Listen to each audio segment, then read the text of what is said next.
नमस्कार।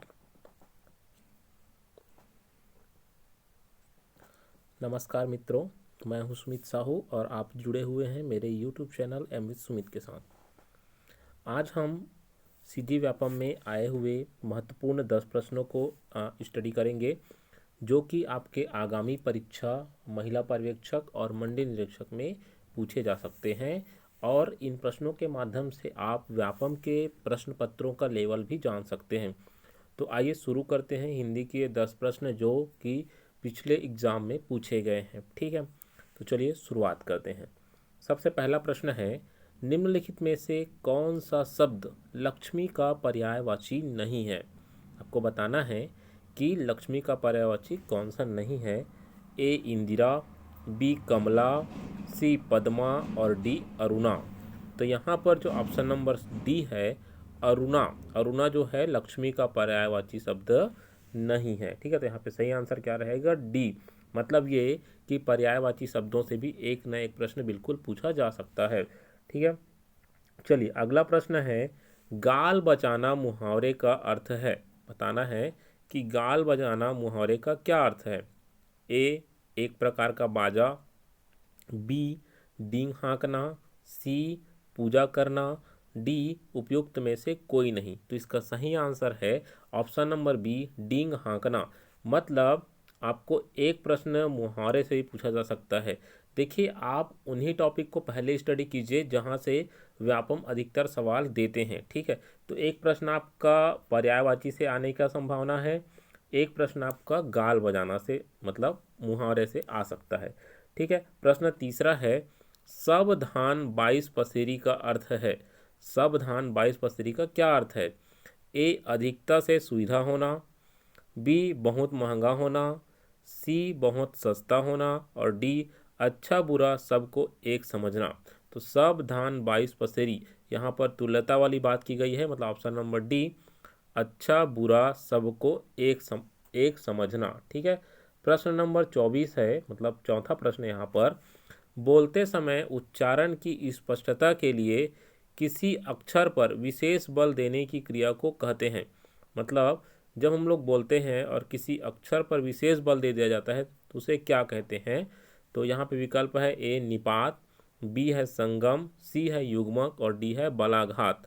है ना, तो यहाँ पे सही आंसर है ए निपात। इसको मैं थोड़ा सा आपको समझा देता हूँ।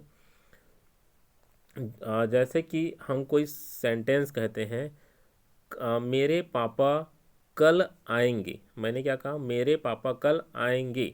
अब इसी को मैं ये कहता हूँ, मेरे पापा कल ही आएंगे। तो यहाँ पर जो मैंने ही शब्द का प्रयोग किया है ना, तो वो ही जो है वो क्या कर रहा है, इस वाक्य में जोर दे रहा है कि वो तो कल आएंगे ही। है ना, तो वहाँ पर जो ही है वो क्या कहलाएगा, आपका निपात। ठीक है, तो विशेष जोर दिया जाता है निपात के माध्यम से। चलिए अगला प्रश्न पर चलते हैं। अगला प्रश्न है, हिंदी में कारकों की संख्या है। हिंदी में कितने कारक है। ए 8, बी 10, सी 6 और डी 4। तो सही आंसर है यहाँ पर विकल्प नंबर ए, हिंदी में 8 कारक है। कितने कारक है, 8। प्रश्न नंबर 26, मतलब अगला प्रश्न है, हरफनमौला कौन सा समास है। तो हरफनमौला के लिए विकल्प है यहाँ पर अव्ययी भाव, द्वंद्व, तत्पुरुष, द्विगु। तो इसका सही आंसर है ऑप्शन नंबर ए, अव्ययी भाव समास। तो यहाँ पर एक प्रश्न कारक से भी पूछा जा सकता है और एक जो टॉपिक इंपॉर्टेंट वो है समास। समास से भी प्रश्न पूछा जा सकता है कुछ इस प्रकार का। अगला प्रश्न है, रस में अवयवों की संख्या है। मतलब रस में कितने अवयव है आपको बताना है। ए 9, बी 10, सी 4 और डी 6। तो याद रखना है रस में कुल 4 अवयव है। कितने अवयव है, 4 अवयव। ओके, ठीक है। अगला प्रश्न है, अंबर पनघट में डूबो रही तारा घट उषा नागरी में कौन सा अलंकार है। ए रूपक, बी यमक, सी श्लेष और डी उपमा। तो सही आंसर यहाँ पर ए रूपक अलंकार है।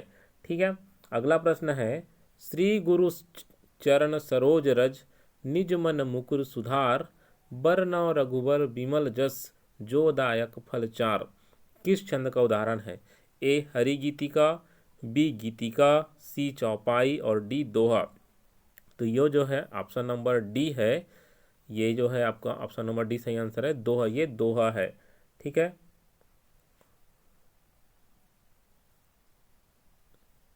चलिए दोहा, थोड़ा सा कंफ्यूजन लग रहा है मुझे, दोहा या तो फिर ये गीतिका भी हो सकता है। चलिए इसको आप लोग मिलान कर लीजिएगा। और अंतिम प्रश्न है, पलक किस भाषा का शब्द है? ए हिंदी, बी संस्कृत, सी फारसी और डी अरबी। तो इसका सही आंसर है ऑप्शन नंबर डी अरबी। तो यहाँ पर आपने व्यापम के कुछ महत्वपूर्ण प्रश्न देखे जिनके माध्यम से आप अपना अनुमान लगा सकते हैं कि पेपर जो है वो किस स्टैंडर्ड का पूछा जाता है।